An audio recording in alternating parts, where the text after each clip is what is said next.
Comment apprendre quelque chose 2 fois plus vite? Voyons cela ensemble. Pour commencer, réfléchissez à quelque chose ou une compétence que vous aimeriez apprendre rapidement. Vous voulez l'apprendre rapidement à un rythme accéléré. Plus vous l'apprendrez rapidement, plus vous pourrez accomplir de choses rapidement. Rappelez-vous de ces 4 lettres, FAST, qui signifient rapide. Le F est pour oublier. Vous vous demandez, Jim, tu es un expert de la mémoire. Tu es un coach de célébrité et de PDG. Pourquoi commences-tu par « il faut oublier » ? Vous devez oublier ce que vous savez déjà sur le sujet, ce qui vous permettra d'apprendre quelque chose de nouveau. Beaucoup de gens n'apprennent pas plus vite car ils sentent que la coupe est pleine et qu'ils connaissent déjà le sujet. Rappelez-vous donc de toujours commencer avec l'esprit d'un débutant. J'ajouterai aussi d'oublier tout ce qu'il se passe dans le monde et tout ce qui n'est pas urgent dans votre monde, car si vous pensez à ce qu'il se passe autour de vous en essayant d'être dans l'instant présent, vous n'y arriverez pas. Et vous n'utiliserez qu'une fraction de votre potentiel si vous êtes distrait. J'ajouterai aussi d'oublier vos limitations, car vous ne pouvez pas connaître ce que vous ne savez pas. Souvent les gens me voient sur scène mémoriser sans prénom ou sans mots, des nombres dans un sens ou dans l'autre, et comme je le dis toujours, je ne fais pas cela pour vous impressionner. Je le fais pour vous montrer ce qui est possible, car vous pouvez le faire vous aussi. Peu importe votre âge, votre passé, votre éducation. On ne vous a juste jamais appris comment faire. On vous a dit des mensonges. Le mensonge que votre intelligence, votre mémoire, votre apprentissage sont statiques.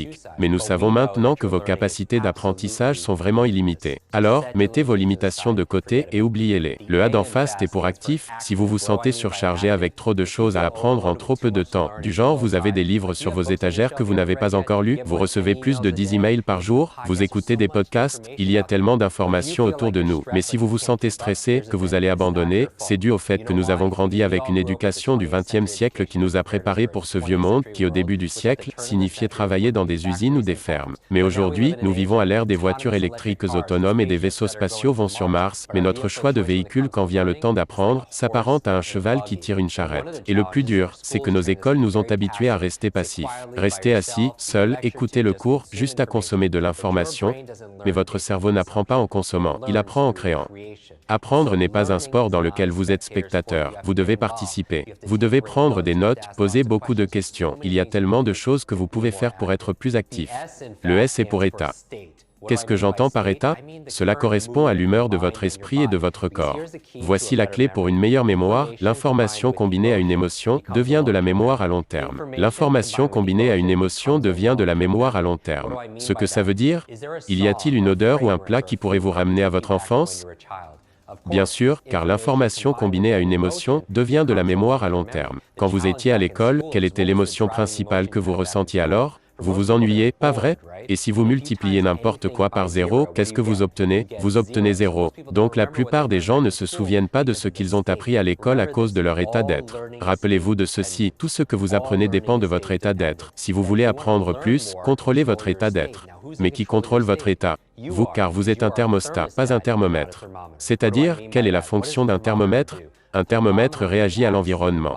Il reflète ce que l'environnement lui donne. Nous sommes donc tous des thermomètres quelque part, et cela affecte notre état. Nous réagissons au temps qu'il fait, nous réagissons à l'économie, nous réagissons à la façon dont les gens nous traitent. Mais en réalité, où est le centre d'attention? Qui a le contrôle? Vous l'avez, car vous êtes un thermostat. Un thermostat est différent. Il définit une vision, un but, un standard, et que se passe-t-il alors pour l'environnement? L'environnement se change pour s'aligner avec le thermostat. Donc vous devez vous voir comme un thermostat. Et la chose la plus importante que vous devez contrôler, c'est comment vous vous sentez. Récemment, j'ai dû parler de 2 de mes super-héros.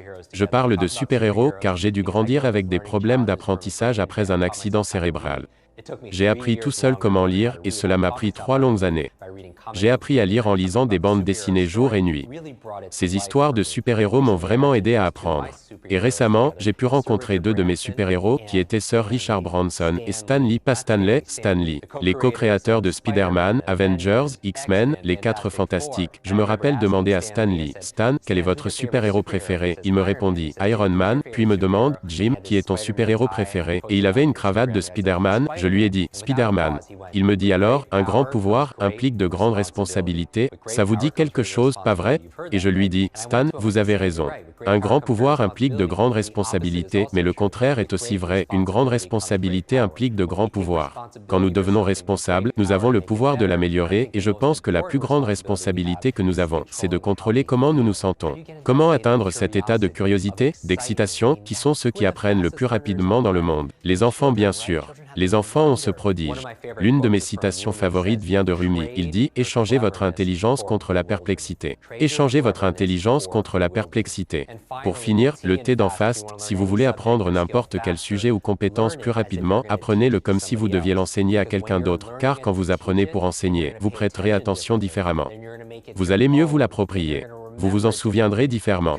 Quand vous devez enseigner quelque chose, vous devez l'apprendre 2 fois plus.